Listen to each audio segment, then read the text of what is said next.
Здравейте, пекари! Казвам се Боя Петров и днес ще ви покажа как да направите багети, почти толкова вкусни, колкото в повечето парижки пекарни. Преди да започна, ще ви разкажа накратко как се запалих по багетите. През 2019 година направихме кратка почивка в Париж и тъй като съм си запален фен на хляба, реших, че трябва да обиколим колкото се може повече пекарни за 4 дни, в които бях в града. Естествено, там има стотици пекарни и как можех да знам кои се заслужават и кои не. След малко проучване установих, че всяка пекарна в Париж може да участва в един от най-престижните конкурси в страната – за най-хубава багета. Победителят от този конкурс получава парична награда и честта да снабдява президентското семейство с багети всеки ден в рамките на една година. И така, влязах няколко пекарни, които бяха победители в последните години и започнахме да обикаляме. Колкото и да се различаваха пекарните като стил и багетите по вкус, повечето имаха една сходна черта. Багетите винаги имаха тънка, но хрупкава коричка, а средата беше мека и с прекрасни шупи. След като се върнахме вкъщи, започнах да експериментирам, докато не достигнах до рецептата и метода, който ще ви покажа в това видео. А за да ви насърча да изгледате видеото до края, ще ви кажа, че багетата, която опеках по тази рецепта, спечели златен медал в един от най-големите конкурси за хлебарство в Лондон. Линк към наградите може да видите по-долу в описанието. За да не забравя, ще ви посъветвам сега да изгледате цялото видео първо, за да си направите график на работа, да не се окаже, че трябва да ставате да оформяте багети в 2 часа през нощта. Освен ако няма да ги напечете в 4, естествено. И така, започваме с продуктите и инструментите, които ще са ви необходими за 3 багети. Това са 430 грама бяло брашно, по възможност с висок процент от порядъка на 14-15% протеини, 50 грама семолина, 50 грама спелта, 330 мл вода, 15 грама сол, 105 грама квас и оризово брашно за поръсване. Следващото са инструментите. Това са кухненска везна, купа за разбъркване, нещо за разбъркване, дървена лозица или бъркалка, метална шпатула, пластмасова шпатула и тънка дъска, с която да прехвърляте после багетите. Методи.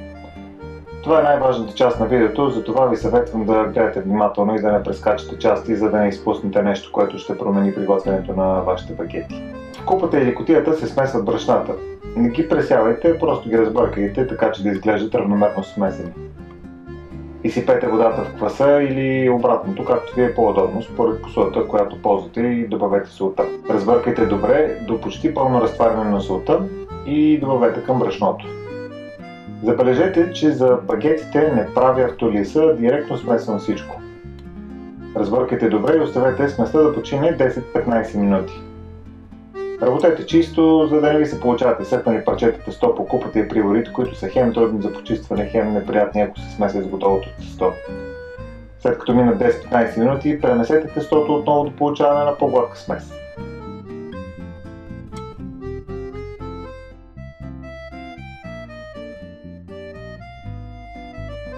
Оставете да почине около 45 минути до час и разтегнете. Ето това е метода на разтягане, който аз ползвам и който работи изключително добре за багети, а също и за хляб. Разтягането се повтаря през 45 до 60 минути в рамките на около 5 часа. Отново всичко много зависи от температурата на помещението, в което работите. Ако е по-студено, процесът може да се удължи и да се наложи да повтаряте разтягането на 6 часа или повече. Ако е топъл летен ден, може да се наложи да приберете тестото в хладилника след примерно 4 часа. Но дори при много топло време над 32-3 градуса не ми се е случило да прибирам тестото по-рано. След като прецените, че тестото е готово, покрийте купата с кухненско фолио или кутията с плътен капак, така че тестото да не формира коричка, докато преседява в хладилника. За студеното втасване хладилникът ми е настроен на 3 градуса. Тази температура пресича втасването и увеличаването на обема на тестото, но позволява на лактобацилите да обогатят вкуса на бъдещите багети. Оставете тестото в хладилника за около 12 часа, след което изведете и порцирайте. Според тази рецепта, тестото за всяка багета трябва да тежи около 320-330 грама. При печене багетите губят около 20% от масата на суровото тесто, което прави около 240-250 грама крайно тегло на изпечената багета. Стандартът за френската багета е тегло между 250 и 300 грама и дължина 60 см, което за домашна фурна е почти невъзможно, освен ако фурната ви не е нестандартен размер, разбира се. Размерът на моите багети е около 50 см, тъй като това е максималната дълбочина на моята фурна. След като разделите тестото, е време за предварителното оформяне. Това, към което се стремим, е да придадем форма подобна на бъдещата багета, но значително по-сбита. Хванете с две ръце и с леко изтегляне сякаш подпъхвате на тестото и стеглете назад. За да не ви лепне прекалено много, работете бързо и леко. Съвсем леко си намокрете ръцете, защото ако ги намокрете прекалено много, тестото ще започне да се предаля по пота и ще стане почти невъзможно за оформяне.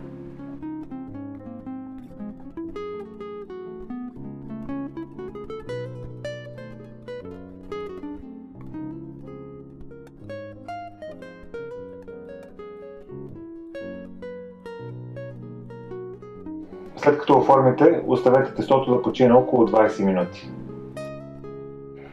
Подгответе си плата, в който ще втасвате багетите. Може да го сложите в голямата вастръп или просто на кухненския плот. Поръсете добре с оризово брашно. Оризовото брашно се използва, за да не залепва тестото за плата. Ако ползвате обикновено брашно, то ще се увлажни от тестото и има много голяма вероятност да залепне и съответно да ви се развалят багетите, когато се опитате да ги преместите в подготовка за печенето. Така, местим се на оформянето. Сега поръсете предварително оформените багети леко с брашно и също така плота, където ще ги оформяте. Не прекалявайте с брашното, защото може да попречи на доброто оформяне, а и не искате бучки брашно в изпечената багета. С металната шпатула обърнете тестото наопаки, така че тази част, която до сега беше отгоре, сега да е отдолу. Поръсете с щипка брашно и леко разстелете с пръсти тестото. И сега започнете да завивате края на тестото към средата. Изкарайте целия ред и завъртете тестото на 180 градуса. Повторете и тази страна. Изтеглете леко и завийте към средата на тестото. Завършете още веднъж и това ще е последното завиване, с което запечатваме багетата. С длан се натискат двата края, за да се запечата добре и да не се отваря. Изчистете с шпатулата остатъчното брашно от плота и хванете двата края на багетата с леко притискане на дланите посока плота. Оформете двата края. След това с плавно движение на ръцете разтеглете багетата от средата към края, докато получите желаната дължина. Хванете багетата и я сложете в плата за втасване, като гледате запечатания ръб да сочи нагоре. Подгрейте плата така, че багетата да има нещо като стена. Втасвайте за около 2 часа на температура около 23-25 градуса, като в това време си загрейте формата на 260 градуса. Не забравяйте да сложите тавичка за вода. С помощта на тясна и дълга дъска местим багетите от плата за втасване на хартията за печене. Обърнете багетите така, че тази част, която е била отгоре с запечатания ръб, сега да бъде отдолу. Рязането на багетите е един от най-деликатните моменти при подготовката. Трябва ви изключително остър бръснач, за да не се смачкат вече втасалите багети. Прекарайте мислена линия по средата на багетите и започнете да режете по диагонал от дясно наляво. Преминавайки през мислената линия, всеки следващ разрез трябва да препокрива около 1/3 от края на предишния. Дано не звучи много математическо и объркващо. Просто гледайте внимателно видеото и ако трябва, върнете, за да видите отново.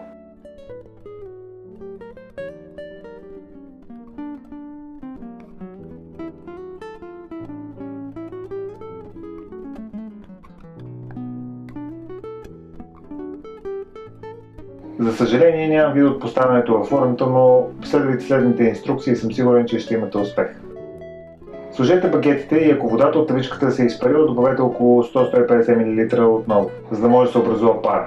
Парата позволява багетите да се надигнат и отворят добре, т.е. да образуват така нареченото ухо, преди да се образува коричката.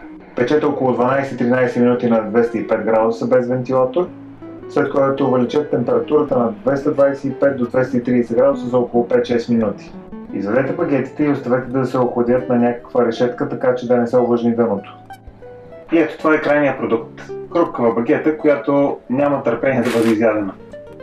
Ако имате предложения за рецепти или техники, които искате да видите в бъдещи видеа, моля споделете ги в коментарите долу. Благодаря ви, че отделихте време да гледате това видео. Ако ви е харесало и искате да видите още, не забравяйте да се абонирате за канала и да натиснете камбанката, за да не пропускате ново съдържание. До нови срещи!